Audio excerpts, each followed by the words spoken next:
time check.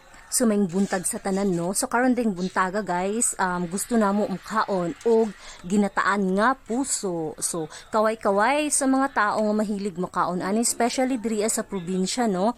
Og sa ato ang mga kaigsuunan nga layo sa nasod nga gusto gid sila makaon ani pero dili kakaon. Ayan. So ayan guys, so, right after namo siya gipabukalan sa tubig, gihaon ni mama gibutan sa plato kay kuhaan ni siya og pakaw or kaning iyang gusto.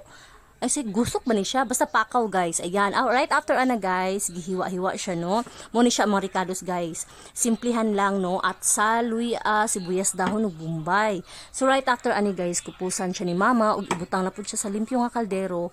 Then, muna ni siya guys, isagol na ang tanang ricados and then no need na ni siya sabawan nimo guys kay kaning gata nga atong gibutang guys mao na ni siya ang panglasa or pampalasa ug mao na po na siya ang mo stand as sabaw chares mo stand as sabaw. So ayan guys, giukay-ukay para ma-mix gid siya no. Ayan, ilunod na nato ang atong gitagud-tagud nga puso sa saging. I think mapalit ni siya sa mga karinderya guys pero dili jud siya totally nga naagid no ana. So mo ni siya guys no. So kung kugihan lang jud ka mananom diri sa probinsya, di jud ka mapas mo ug no need na ka mag waste of money para mopalit kay na naman kay sariling tanom. So mo ni siya gikan sa mo ang umah or sa mo ang sagingan, ang puso sa saging. Ayan. So after guys, pabukalan lang siya kadali, mga 5 to 10 minutes lang siya no. Then after guys, ihaon nimo para dili mapagod. So right after guys, ayan.